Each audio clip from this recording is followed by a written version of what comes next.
네, 사건 기자들 취재 현장 이야기 들어보는 동분서주 오늘은 김경수 기자와 함께하겠습니다. 자, 오늘 취재한 내용은 뭐죠?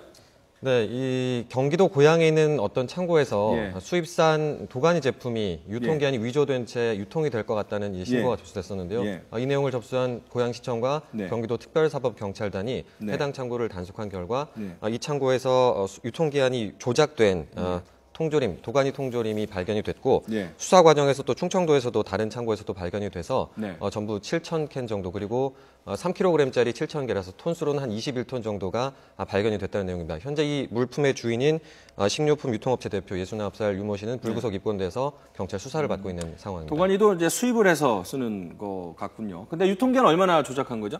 네, 이 해당 도가니 통조림의 스캔 상부에 보면 유통기한이 제조일자가 2010년 10월로 표시가 되어 있습니다. 이 해당 통조림의 유통기한은 1호부터 3년인데요. 그러니까 이미 2013년 10월로 유통기한이 만료된 겁니다. 지금 시점을 기준으로 했을 때 한 1년 4개월 정도가 지난 것이라고 볼 수 있는데요.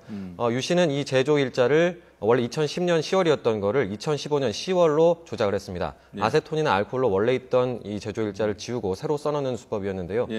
그뿐만이 아니라 사람을 따로 고용해서 이 통조림 캔을 담겨있는 상자를 새로 바꿔서 재포장하는 상자가리 수법도 동원이 됐습니다. 자, 뭐 실제로 유통된 것들도 있겠죠? 네, 지금 아직까지 공식적으로 확인되지는 않았습니다. 왜냐하면 이 경기도 특사경이 아직 수사 중인 내용이라서 이 규모가 변동 가능성이 있고 확인해 줄 수 없다는 입장인데요. 피의자 유 씨 같은 경우는 이 도가니 제품이 20톤 가량 있고 이 상자가리 그리고 유통기한을 조작한 건 인정을 하고 있습니다. 하지만 해당 물품이 실제 팔려나가진 않았다고 주장하고 있는데요. 하지만 경찰은 이 해당 도가니 제품이 충청도에 있는 창고에서도 발견되는 등 이미 유통된 제품이 있거나 또는 추가로 유통기한이 조작된 제품이 존재할 가능성도 있는 것으로 보고 수사를 하고 있습니다. 앞서도 말씀드렸다시피 이 상자가리와 그리고 제조일자가 조작이 됐기 때문에 일단 유통이 될 경우에는 겉포장만으로는 이 제품이 문제가 있는지 걸러내기 쉽지 않기 때문에 충분히 가능성이 있는 시나리오입니다. 자, 이번 사건 어떻게 취재하게 됐습니까? 아무래도 이번 사건 같은 경우는 이 맨 처음에 부정불량식품이 있다는 신고를 이 신고자가 맨 처음에 식약처가 담당을 하고 있는 불량식품 통합신고안전센터가 있습니다. 1399번, 이 국번 없이 1399번으로 전화를 하게 되면 문제가 있는 이 제품을 신고를 할 수 있는 건데요. 이 과정에서 관할 부처 간에 떠넘기가 있었다는 주장이 이렇게 제기가 됐습니다. 앞서 그 도가니 사례 신고자인데요. 이분 같은 경우 13일 오전에 불량식품 이 통합신고센터에 최초로 신고를 했습니다.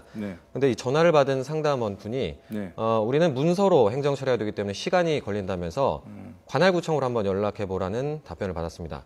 기대했던 것과는 좀 다른 답변을 받은 이 신고자는 이 나중에 관할구청에 전화를 했는데요. 관할구청에 전화했더니 이번에는 이 브라질산 수입 물품이기 때문에 우리 소관이 아니다. 시청으로 전화를 해보라라는 답변을 받았습니다. 결국 세 번째 시청에 전화를 하고 나서야 신고 접수와 단속이 이루어졌는데요.